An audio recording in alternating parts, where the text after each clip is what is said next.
Hello everyone, welcome back to Age of Nagash, which is a channel dedicated to Age of Sigmar. In this video we're going to go back to the Flesh Eater Quartz and look at their Allegiance abilities. So to start with, we're going to have a look at their battle traits, and the first one is Deathless Courtiers. The determined followers of a Flesh Eater King consider themselves beyond the reach of death when they linger in his shadow, their sudden flesh reknitting in an instant. Roll a dice for each wound or mortal wound inflicted on a friendly Flesh Eater Court unit within 6 inches of your general or another Flesh Eater Quartz hero in your army. On a roll of a 6, the wound is negated and has no effect. Okay, so Deathless Courtiers is essentially Deathless Minions. It's exactly the same, however, it only works for your Flesh Eater Court units if they're within range of a Flesh Eater Court hero. Now, you might think if you're taking a Flesh Eater Court army, that's not going to be a problem. However, if you bear in mind allies in that army, those allies are not going to get that Deathless Courtier save. So that's the trade-off between that and the normal Deathless Minions one, which just works for all death units. The Deathless Courtiers is just for the Flesh Eater Court units, which makes sense because most of your army is going to be Flesh Eater Courts anyway. However, still a very good ability if you take pretty much just Flesh Eater Courts in your army, if not just Flesh Eater Courts. And you make sure everything's in range of each other all the time, you're going to be saving on average a sixth of all the damage done to you via mortal wounds and normal wounds. So it's a really nice passive ability there. Okay, so the next ability is Feeding Frenzies. The followers of the Ghoul King hunger for flesh, and consuming it can drive them into gore-filled frenzy. Roll a dice if an attack made by Flesh Eater Court units in the combat phase results in an enemy unit's being slain. On a roll of 6 or more, that Flesh Eater Court units can pile in an attack a second time. Any additional attacks made by the unit will not allow it to attack again, even if they result in a new enemy unit being slain. Okay, so when I first read this, all the way back when the General's Handbook came out, I read Feeding Frenzy and I was like, it's just too situational. It's going to be barely any times you get this off. And when you do, there's probably, if you manage to wipe out an enemy unit, roll dice on 6 or more, that unit you just used to wipe out the enemies gets to pile an attack. Chances are they're only going to be in combat with, they might be in combat with another enemy unit, but a lot of the time they're just in combat with one enemy unit. So when they wipe them out, there's no other enemy unit within 3 inches of them, so it's hard for them to pile in. So that's my first thoughts of this ability. However, since playing with Flesh Eater Courts, this has triggered more times than you would think. Unfortunately though, because my first opinions of this ability was not very good, I've been forgetting to do the Feeding Frenzy. I think every time I've played with Flesh Eater Courts, it's a bad habit I have to get out of, because Feeding Frenzy could be huge, especially when I'm attacking with a unit of 9 flayers and they're more than capable of wiping out an enemy unit. So if they could, I don't know, if the enemy's got a valuable unit and then they bubble wrap it with cheap chaff, my flayers come charging in, they kill the chaff easily. Then on a roll of a 6, so 1 out of 6 times, but on the roll of the 6, they get to pile an attack again, and in this case they would attack the valuable unit to the enemy that they tried at best to be protected by. So yeah, Feeding Frenzy, it's much better than I originally thought it would be. It happens a lot more than I would think, because like I say, I have been forgetting to do it like every time, but it'll be halfway through the game and I meant to do it in the previous turn, and I won't go back and do it, but I'll just roll a dice anyway just to see if it would have game off, and if it did come off, I wouldn't go back and do the damage again and all that sort of thing. It's just for me personally, just to remind myself how important it is to remember this Feeding Frenzy ability. So yeah, I'm a big fan of that. Like I say, situational, but it's an extra bonus essentially. Okay, so and then the next battle trait is Court of Delusion. The warriors that make up a Flesh Eater Court believe themselves noble soldiers serving a glorious king. Before you select your general's command trait, pick one of the following disillusions for the army to have. Alternatively, you can roll a dice to randomly determine the disillusion the court is suffering from. The associated trait applies to all Flesh Eater Court units from your army for the duration of the battle, even if the general is slain. If you must select a new general, During the battle, do not generate a new Disillusion for the army. Okay, so Disillusions. So, number 1, Crusading Army. You can reroll dice rolls of 1 when making a run or charge roll for friendly flesh eater core units. So to start off with this one, really useful. I quite often pick this one because it just means that your units are that much more faster and you can just rely on those charges a lot more, especially with other artifacts and stuff we'll look at in a minute. Go very nicely with this. And especially, like I say, in my flesh eater core army, I'm mainly running flares. So if I really need them to charge on a certain turn, they move 12 inches, obviously 2 dice to charge with, and they're going to reroll 1, so it's quite often they're going to get that charge in if, I don't know, the enemy at the start of the turn was, let's say, 90 inches away from them. So yeah, it's good for that, and then also for just running onto objectives turn 1 if you really want to, or just getting your units here and there about, rerolling ones to run is really useful. It then means that the worst roll you could get on a run roll or a charge roll is a 2, and if you get if you roll a 2 to run with, like I said, that would be the worst result you could get because you can't re-roll it. However, like your crit ghouls who move 6 inches anyway, they run and get a 2, moving 8 inches now, so it does help out the army a lot with that ability. So that's Crusading Army for number 1. Number 2, the Royal Hunt. You can re-roll hit rolls and wound rolls of 1 for attacks made by friendly flesh eater core units when they target a monster. So this one's obviously dependent on what type of army you're fighting. If you happen to go up against a Beast Core Raiders army, happy days. If you're happy to fight lots of dragons, very well. All those big sort of nasty armies. But it goes without saying, if the enemy doesn't have any monsters, this isn't going to come in useful at all. So it is very situational. However, if you are going to be fighting against a monster heavy army, being able to reroll hit and wound rolls of 1 for attacks made by flesh eater core units that target a monster is very good. And remember, these delusions, you don't have to be within range of a general. It's generally very good. So the Royal Hunt, love the name of it, and situational, but like I say, if you're fighting against monsters, fantastic. Okay, number 3, the Feast Day. You can reroll dice rolls of 1 when rolling to see if friendly flesh eater core units become subject to Feeding Frenzy. And then it says see left. So Feeding Frenzy is that ability I talked about where if your flesh eater core unit wipes out an enemy unit in the combat phase, roll a dice on a 6 up, they can pile and attack again. And I said, at first I didn't think this ability was good, and now I think, it's a lot better than I thought it would be, which is definitely true. However, trying to enhance that ability, I haven't done that personally, but if you really want to try and go that direction, there's nothing stopping you. I just personally looking at it as Feeding Frenzy, when you remember it, it's a bonus. And when I mean a bonus, if you get it off, it can be a fantastic, it can do devastating things, but because it's just so chancy, and like I say, this Delusion would help with that. However, like I say, I just look at it as a bonus. If you get it off, I don't, I'm not putting loads of things in place to enhance the chances. So I think you're better using your Delusion for other things. And like I say, just having Feeding Frenzy is a bonus on top if you get it off. Okay, so number 4, a Matter of Honor. You can reroll hit rolls of 1 for attacks made by friendly flesh eater core units that target a hero. If the target is the enemy's general, you can reroll wound rolls of 1 as well. Okay, so this is pretty good. This, for me, it came in a lot of times as the same as the Royal Hunt, what allows you to reroll hit rolls of 1 and wound rolls of 1 for if you're attacking against enemy monsters for flesh eater core units, because a lot of the time for me, if I'm targeting an enemy hero or the general, it tends to be a monster anyway. So the sort of does the Royal Hunt ability as well.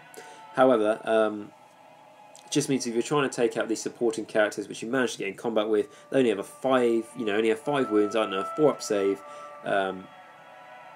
You can get the job done a lot better and a lot quicker as well to take them out.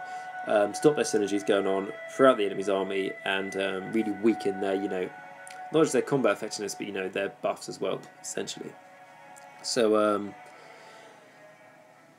yeah, it is good. obviously, you know, it's situational like most things in Warhammer, to be honest, in Age of Sigmar, everything's situational. You know, if you go against heroes, you know, it's going to be good. Chances are the enemy's army is going to have quite a few heroes in it. And obviously they're going to have a general. So being able to reroll hit rolls of 1 and wound rolls of 1 for the enemy's general, and it's not a monster, you know, could be really useful. Okay, so moving on to number 5, the Grand Tournament. You can reroll hit rolls of 1 for attacks made by friendly Flesh Eater Court units other than your general. Sorry, other Flesh Eater Court heroes other than your general. Okay, so for the list I'm running out at the moment, it's alright, because my list at the moment, I have 3 heroes. Got the Infernal Courtier as my general to make my Crypt Flayers battle line, and then I have 2 Varghulf Courtiers just there to bring back my flares essentially and have a bit more wounds, so it's harder for the enemies to just snipe them out. But I'm just trying to think. So for my current army, this wouldn't be that useful because I don't really want to get these things into combat anyway. But if I have to, my Crypt Infernal Courtier, I've given him a command trait that makes him a wizard. So when he basically casts a spell, the Varghulfs feed off the dark energy of the Flesh Eater Quartz magic, so it allows them to reroll failed hit rolls to the end, well, until the start of my next hero phase. So I'm already doing this job, but just better. So in my current army, it wouldn't be useful. However, in my previous army, I did use it quite a bit because my general still was the Crypt Infernal Courtier, and I also had a, you know, Ghoul King or Terrorgeist in my army. So, you know, that was the hero, so I got to reroll those failed hit rolls of 1 for, you know, the Ghoul King on top, you know, which is okay, but all the Terrorgeist attacks as well, which were really useful. So it depends on sort of army you're running. Like I say, if you're like me and you like to have some of the courtiers as your general to make the, you know, the associated unit battle line, and you want to also have a Terrorgeist or Zombie Dragon in your army, could be really useful for you, you know, just to make those devastating attacks just that much more devastating, really. So that's number 5, the Grand Tournament. And then number 6, Defenders of the Realm. You can reroll save rolls of 1 for friendly Flesh Eater Court units that have at least half their models in their own territory. Okay, so this is one I actually use a lot of the time just because I'm playing against a lot of shooting armies or Alpha Strike armies. So if they take the first turn and they just try and shoot you off the board, you can at least have reroll save rolls of 1, because Flesh Eater Court saves aren't particularly the best. So just making them that little bit more durable, so some of them are alive when it's your turn for you to be able to bring them back, is really useful. So looking at the Disillusions, they're all quite obviously situational, because I think, you know, that is the point of them. They're all basically involve re-rolling 1s for something. If I was to pick my favourites, it would be Defenders of the Realm, so to reroll save rolls of 1 for friendly Flesh Eater Court units that have at least half their models in their own territory. Also like Crusading Army, so you can reroll dice rolls of 1 when making run or charge rolls with Flesh Eater Court units. And then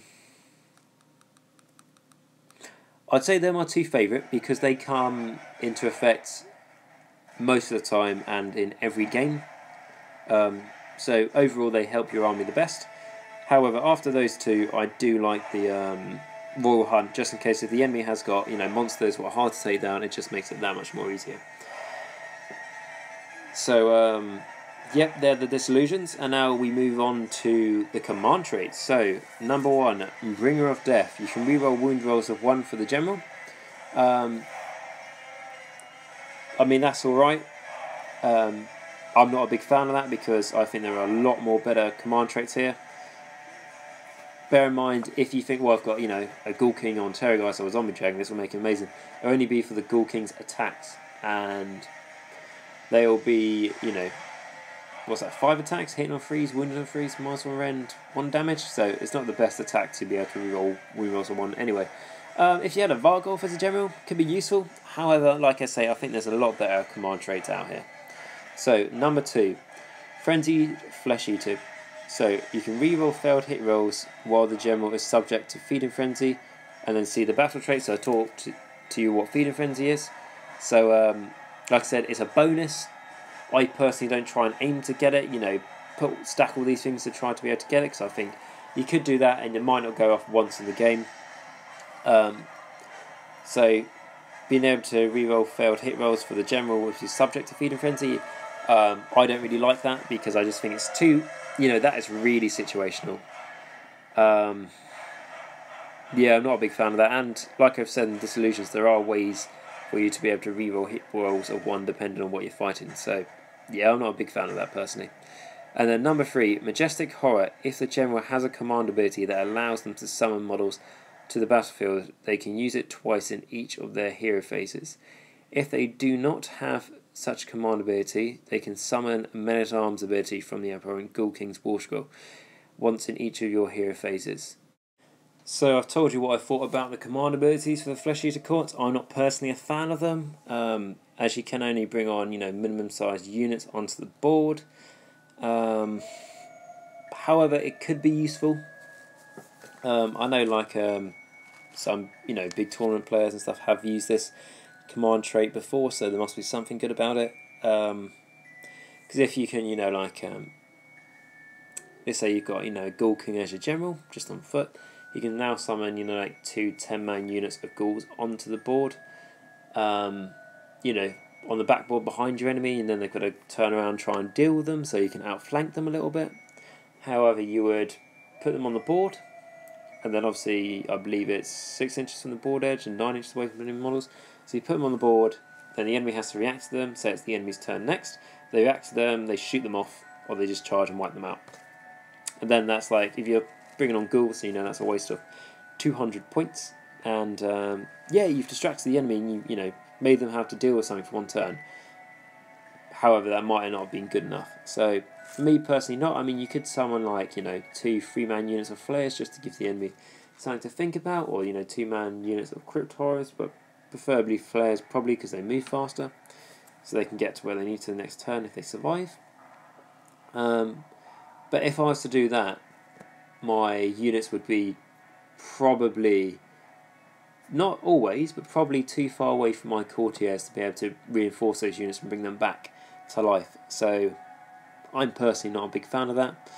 I'd rather just have the points on the table when you deploy your army. But like I say, if you're a big fan on bringing on those units onto the board, you know, this one's for you. Be great. Okay, so number 4. So Savage Beyond Reason. Add 1 to the dice roll to see if the general becomes subject to Feeding Frenzy. And it says see battle traits. So I've already talked a lot about Feeding Frenzy. I personally look at it as it's a bonus. Don't try and stack loads of things to get it. If you want to stack loads of things, though, I mean, you've got a Delusion that allows you to reroll 1s to see if, you know, your, you know, Flesh Eater Quartz units, or your general in this case, becomes subject to Feeding Frenzy. And then you've got this command trait allows you to add 1 to it, so you know if your general managed to wipe out an enemy unit, you know, you roll a dice. Now, with all these bonuses, it's on a roll of a 5, he gets the pile attack again, and then he gets to reroll, you know, 1s for it. So you could do that, you know, if you had like a, you know, Ghoul King on Zombie Dragon, Ghoul King on Terrorgeist, just want to make him horrendous in combat. Like I say, you can do that. However,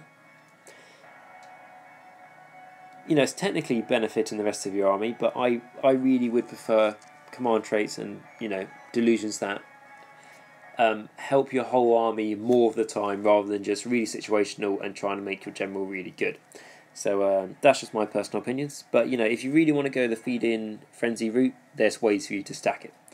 So, on to number 5. So, Dark Wizardry. Add 1 to casting and binding rolls for the general. If the general is not a wizard, they gain the wizard keyword, and they can use the same magical abilities as an opponent Ghoul King.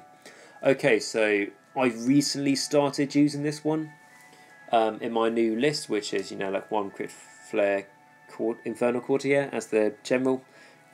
He's got Dark Wizardry just to make him a wizard, so he can cast Mystic Shield. And also the side effect of this means that, because it's a Flesh Eater Quartz wizard, if he casts a spell, my 2 Vargols I have in that list get to reroll failed hit rolls until my next hero phase. So there's a nice link there to it, which is the main reason why I've turned them into a wizard. So can be very useful, this command trait. Anything that turns a hero into a wizard generally is fantastic. So big fan of that. Like I say, you can do allows you, in my list for example at the moment, it's the Crypt Infernal Courtiers General, 2 Vargulfs, Courtiers, 2 units of 9 flares, 1 unit of 3 flares, the Dead Watch Battalion, and then just 20 ghouls to hold objectives. So the idea there is the flares are just the full combat effectiveness. I've talked about this in the battalion video, but I just mentioned it. So they're there just to do as much damage to the enemy as they can. Very fast, very movable. The ghouls are there just to sit on my back objective and to move forward if they have to, for their numbers. And then, obviously, the 3 heroes, the Crypt Infernal Courtiers, just there to make my flares battle line, and then the 2 Vargulfs are just there to bring back the flares. However, turning my Crypt Infernal into a turning him into a wizard allows him to, obviously, like I say, put a Mystic Shield onto a unit of Crypt Flares, so now they've got a 4-up save basic, or do an Arcane Bolt where I need to quickly get some mortal wounds across the table. And then also, it allows my Vargulfs to become so much more effective in combat. I mean, basically, if you get if you have a Flesh Eater Core wizard successfully cast a spell within 18 inches of a Vargulf, it gets to reroll failed hit rolls till your next hero phase, which just makes a huge difference to its combat effectiveness. And they can really tear things apart. Like I say, try and keep them out of combat, but if you have to get them into combat, now they can do a lot of damage. I mean, I've had 1 Vargulf when I was at a tournament, got charged by a Carnosaur in a Seraphon army. And I can't remember what the name of the Carnosaur is. It's the more expensive one. Is it the Old Blood on Carnosaur? I think it might be. Anyway, so it's the more expensive Carnosaur charged into my Vargulf. The Carnosaur was on 4 wounds. It failed to damage my Vargulf somehow. I think he just got really unlucky with his hit rolls. But the Vargulf turned around and then killed the Carnosaur, which was, not bad. I think it killed it in... It pretty much killed it in 1 turn, and then there was like a couple wounds left, and it killed it in the next turn. And then after that, I got a bit cocky, and then I charged my Vargulf into another Carnosaur, and it took it down half its wounds. It took it all the way, down pretty good. But then the Vargulf, inevitably died. So, like I say, try not to get your Vargulfs into combat. However, if you're forced to, or you really need to swing a combat going on with one of the other Flesh Eater Core units in the enemy unit, they're a great job for that. Just to show you with the Carnosaur story how much damage they can do. And that just goes really well with the Dark Wizardry command trait if you don't have a wizard in your army already, which is a Flesh Eater Core wizard. So yeah, big fan of that. Number 5, like I said, just started using it recently, and with the list I'm running, I'm planning on using it a lot more. So and then number 6, which used to be my favourite and potentially still is, like I say, Dark Wizardry is I like a lot at the moment. However, number 6, completely disillusional, is overall the best, I would say. So as long as the general is alive at the start of your hero phase, you can change the disillusion the army suffers from, and then it says see battle traits, and then you can choose a different disillusion to your choice. So this is what I used to always do. Like I say, arguably it's the best. To be honest, it is the best. It's just Dark Wizardry for my current army is better at the moment. So complete disillusion was the best because, like I said, these disillusions, they're very situational, depending on what army you're fighting and like what the battle plan is and so on. And at a tournament, you're probably going to play all the 6 match play battle plans, depending if it's it's a 5 or 6 game tournament. But you don't know what armies you're going to be fighting. So the Royal Hunt might be fantastic to reroll those hit rolls and wound rolls of 1 for target. If the target unit is a monster for your army.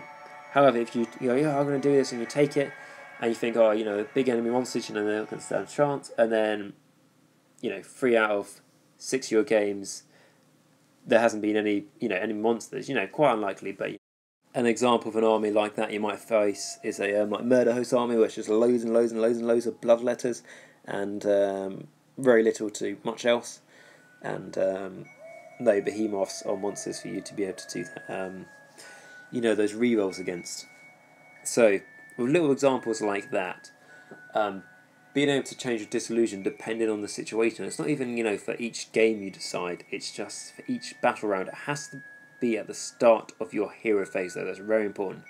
If you get halfway through your hero phase and you say, oh, I'm going to quickly change up Disillusion, that's not, technically, that's not allowed. That's going against the rules. So that's something I've forgotten about.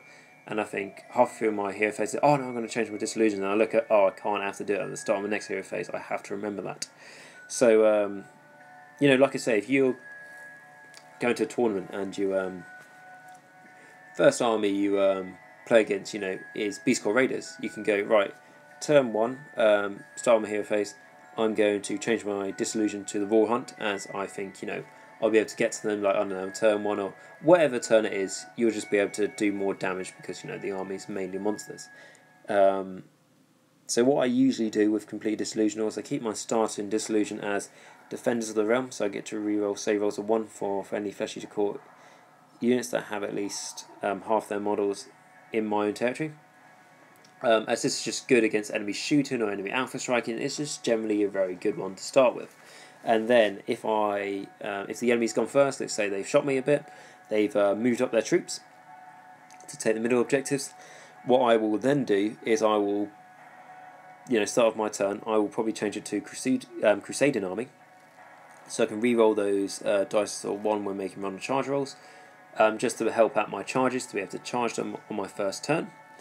And then once I get into combat, and obviously, whoever gets the next priority decide, but then when it's my turn again, depending on the situation, if the enemy's got monsters, I'll change it to the Raw Hunters. I'm already in combat with them, already doing damage. If they've got quite a lot of heroes and not so many monsters, I'll do a Matter of Honor, so that'll let me, re-roll hit rolls of 1 against the heroes, or hit rolls and wound rolls of 1 if it's their general.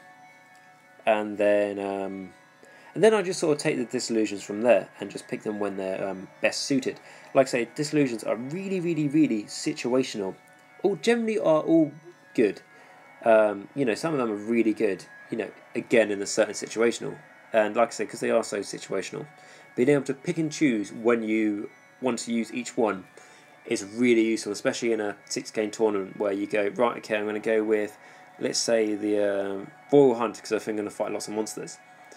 And then, let's say, first couple of games, happen to be monster heavy, and then you get to the third game and think, oh, it doesn't have any monsters, going to change it to, something else would be useful. You can't do that. However, with the command trait Complete Disillusional, you can. I know I'm repeating myself a lot here, but I just want to stress how good the Complete Disillusional is. And the only reason I don't have that in my army currently is just because I want to have a wizard, just to make the Vargos a bit more better in combat and just get a Mystic Shield out there. However, if that's not a problem to you, Complete Disillusional is definitely the best way to go. Otherwise, if you're not going Complete Disillusional, the best Disillusion to pick for your army is arguably Defenders of the Realm, just to make your saves a bit better in your own territory. Or what I'm going through with my current list is Crusading Army, just to get your charge rolls and your run rolls faster, as my army is really fast anyway, and it just makes it that much more swift and quick to get to objectives and to be able to charge the enemy. So those are the command traits. So now looking at the Flesh Eater Court's artifacts. So the first one, the Splinter Vein Brooch. When a particularly self-admiring member of a Flesh Eater Court pierces their flesh with this long shard of Shoggoth bone, jagged spines emerge all over their bodies that draw in absorb flow of dark magic. So subtract 1 from casting rolls made for enemy wizards within 12 inches of this model. So starting off, it's alright, it's not too bad. Obviously you're fighting against a magic heavy army like the Zeech army or the New Death. Could be very useful, could be good. However, after reading a lot of the legions of the Gash artifacts, there are ones like this but better. So it's not bad. Like I say, you're playing against a lot of magic. Being able to subtract 1 from the enemy's casting just makes it that much harder for the enemies to get off spells. And then if they do get off the spell with the subtract 1 from casting, as your wizard would be within 12 inches of that enemy wizard, you get to try and unbind it. And remember, let's say, I don't know, they're casting a spell on a, say you need to cast it on a 6 and they get a 7. Because they're -1, it goes down to 6, which, fair enough, they still cast their spell, and then you get a chance to unbind it. Now the average on 2 dice for your unbinding is going to be a 7, so chances are you're going to unbind it just because you subtracted 1 from the caster roll. So it could be good like that. However, I think there are better ones. Okay, so number 2, the Grim Garland.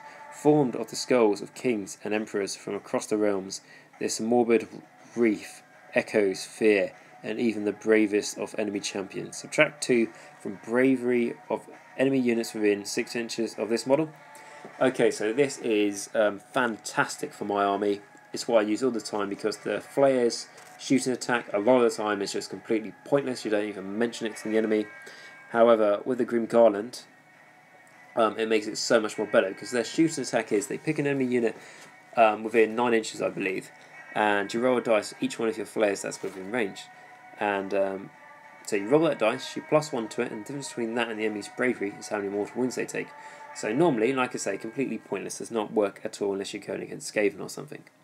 So, but now that you're subtracting 2 to their bravery, you know, if they're within 6 inches of the bearer of this artifact, let's say they're Stormcast and their bravery 6 standard. So to do any mortal wounds to them with the flares, you need to roll 6 because you're plus 1 to it. That's a 7. Difference between 7 and the bravery of 6 is 1. They take 1 mortal wound. However, with this, let's subtract 2. So they're no longer bravery 6, they're bravery 4. So that means every 4 more you get with your flares, shooting them, they're going to suffer 1 mortal wound. For every 5 or more, they're going to suffer 2 mortal wounds. And for every 6, they're going to suffer 3 mortal wounds. So it's just gone from terrible, not even worth mentioning a lot of the time, to really, really, really, really good. Especially how there are some other ways out there to make the enemy minus bravery. So, yeah, that's a really good artifact. That even if you're not running flares, just making the enemy, you know, minus their bravery just for, you know, things like, you know, when it comes to battle shock, it's really useful. So I'd say that's generally could be a staple for the for a Flesh-Eater Court army. If you're running lots of flares like I am, or a Terrorgeist even, it's really useful. So yeah, that is going to say that's going to be my overall favourite in my army anyway. So that's the Grim Garland.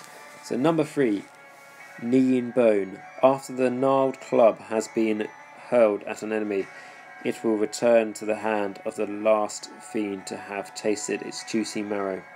Pick one melee weapon this model can use. Increase the range of this weapon to 3 inches. Okay, so let's just bear in mind this can't be on a monster. You know, if you pick it for a Ghoul King Rhino monster, it can only be his attacks. I personally don't think this is particularly good. I mean, you know, it could make a Vargolfs, you know, range their weapons, you know, better, so it can damage enemy heroes that are behind, you know, bubble, you know, chaff units, or just bubble wrapping them. And the reason I say Vargolfs because that's your most combat heavy hero in the Flesh-Eater Court army that, you know, is capable of taking an artifact. So yeah, I mean, that could be useful. Or just give it to one of the other courtiers so he can stay back from combat, so he won't take too much damage in return for how much damage he can put out where he wants to put it out. However, I think there are better artifacts out there. Okay, so moving on to number 4, the Flayed Pendant. The wind carries a waft of flesh blood from this dripping flang, sending denizens of the Flesh-Eater Court into a frenzy. So you can use this artifact once per battle in your charge phase. When you do so, friendly Flesh-Eater Courts units within 6 inches of this model can attempt a charge. If they are within 15 inches of the enemy, you can add 3 inches to their charge roll if they do so. Okay, so I think this is really good as well, as it just makes your units that much more reliable to make the charge. Like I say, in the army I'm taking already, I've got my Disillusion as Crusading army, so I'm moving on it once the charge anyway. My flares move 12 inches, and now they're getting +3 to their charge rolls if they're, you know, within 6 inches of the guy with this flayed pendant in that one charge phase, because it's only once per battle. However, if you really want to get an early charge in with the enemy, because you have enough units that you can do a justifying amount of damage to them, rather, you know, to make it worth it, rather than you just charging half your army against the enemy's full army, and the enemy comes out on top, and now you're, you know, half an army down, and they're not. But with my flares, because so many of them can come back, and I always string them out, so they're always make sure there's a quarter in range to ideally get the death save, but that 6 inches is quite short, so 10 inches just to make sure the models can come back is the main thing. Yeah, so like I was saying, with my Disillusion Crusading Army, so I'm rerolling ones to charge, and then if I'm in range of the Flayed Pendant when it goes off, I've got +3 to charge in, and I move 12 inches. So let's say the enemy is, I mean, even if the enemy is 24 inches away from you, you really need to get that turn 1 charge. I have done it before, so I've moved 12 inches, so 12 inches away from the enemy by the end of that, and then I can now charge, a minimum of 5 inches because I get to +3 to it, and then a maximum of 15, and I need to get a 12 to charge. So, risky, but it has gone off, and when it's gone off, the enemy does not expect just how fast your army is, and how much damage you can do.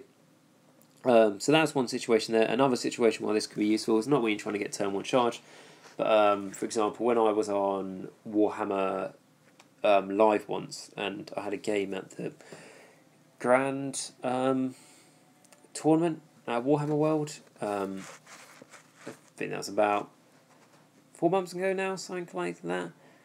But anyway, when I had that game, I was playing against someone who was a lot more experienced than me. Fair enough, they've been doing this for a lot longer. They've been fighting with the same army for, I believe it was a year and a half, and it was Chaos Dwarves, which I had no idea what they did. To be fair, the person I played against explained to me everything what he did in his army. He was a nice opponent. He did everything right.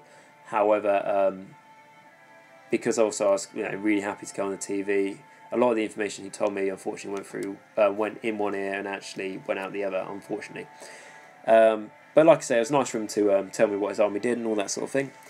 And then, so that's basically the situation. That was the game. And then in the game, I gave him the first turn. I made a lot of mistakes in the game because, like I say, I was just over the moon to get on the TV, and I wasn't. I had quite a few other distractions going on, shall we say. So, but I thought the only way I'm going to win this game was risking lots of things. So I took loads of risks in the game, and unfortunately it didn't pay off. But anyway, so the situation where this artifact would have been really useful is, like I say, I let him go first. He shot a lot of my guys, and then he moved up his units. And then, in corresponding, my flares moved 12 inches, and then tried to get a good charge onto his unit off. I believe it was 6, what are they called, the Minotaurs, but they're the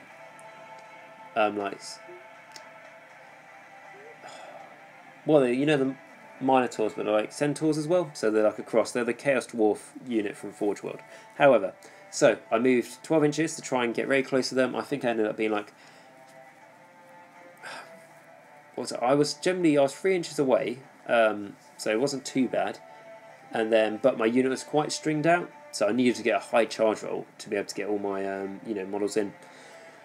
However, I rolled to charge and I rolled a 4, so I think I got a double 2 or something. So that was a really, really short charge range, and I still had to charge him to be able to try and do some damage to him to try and take out. He had a few like magma cannons or something I had to try and kill. So I did the charge. However, I only managed to get like 3 flares into combat, and then the retaliation was horrendous, and then the game went downhill from there basically. So with that long diversion aside from when I started talking about this artifact, how this artifact could have been so good is because, like I say, I only made a 4-inch charge and it was really bad, and I'm not going to say it cost me the game, but it helped to cost me the game essentially. However, if I had +3 to the charge, instead of charging 4 inches, I was charging 7, so I think I only got, like I say, 3 or 4 flares into combat in a unit of 9. If I had that extra 3-inch on the charge, I would have got most of the unit, if not all the unit, into combat, and then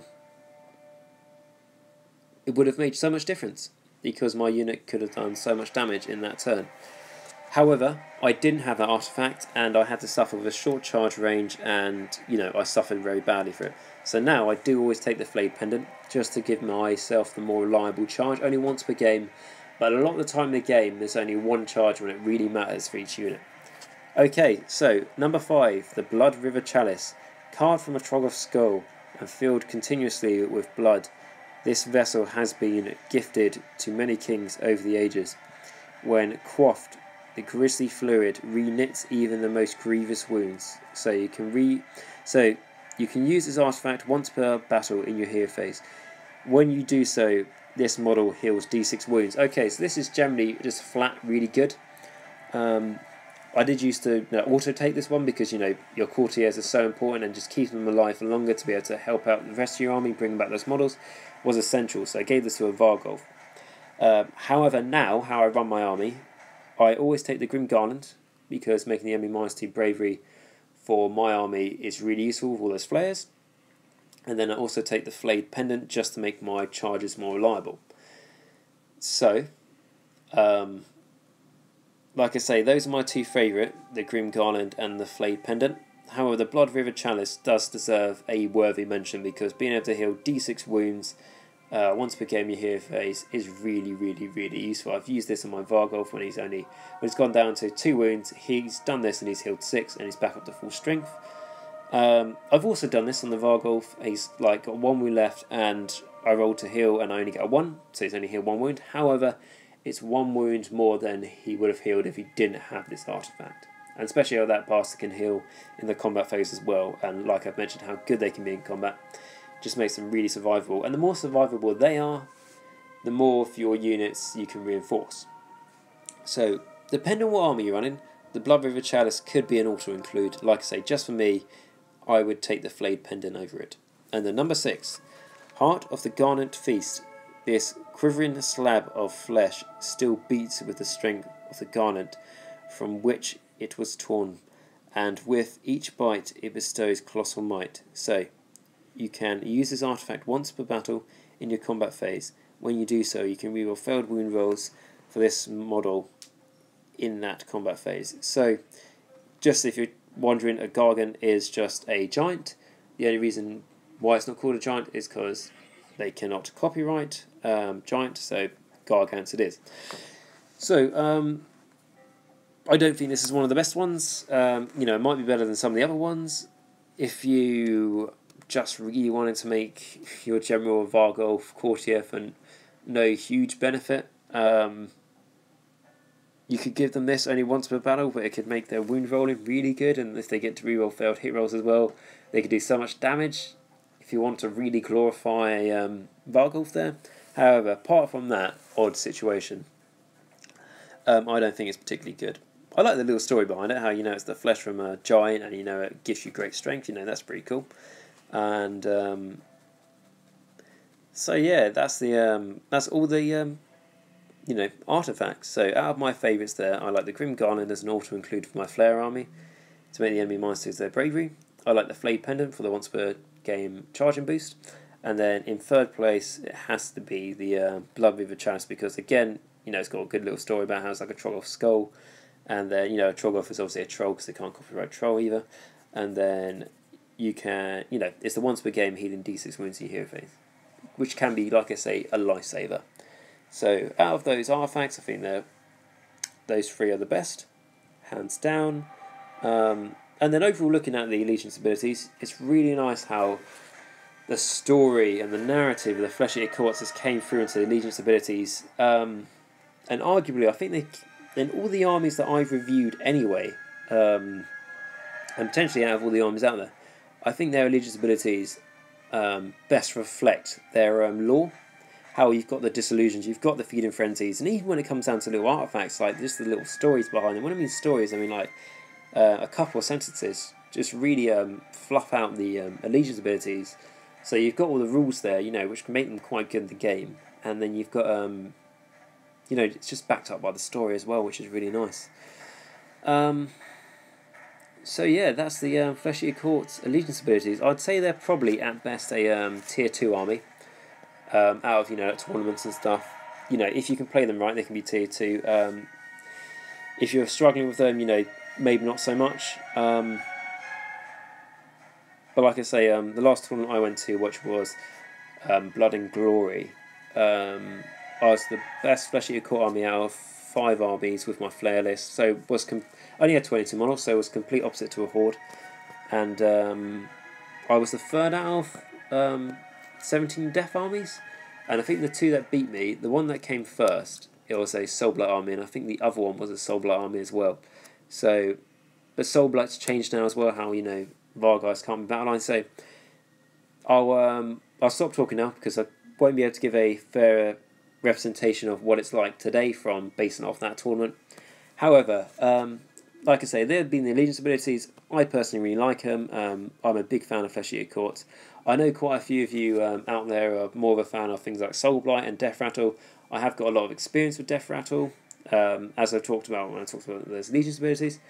And but like I said, I want to get a bit more practice on Death Rattle before I go into too much depth about tacticalness with them.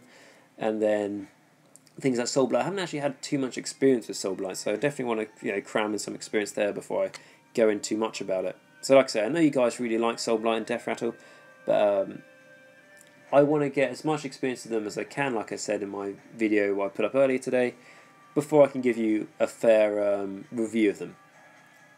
However, I'm very confident talking about Flesh Eater Quartz, so if you've got any questions on them, do not hesitate to put it down in the comments. I'd be happy to help you. So, as always, thank you very much for watching. I really hope you enjoyed this video, and if so, please subscribe, like, and comment down below if you haven't done so already. It does really, really help me and encourage me to keep on making these videos and to try and you know, expand the community that we all enjoy. So, until next time, remember, Nagash is all, and all is one in Nagash.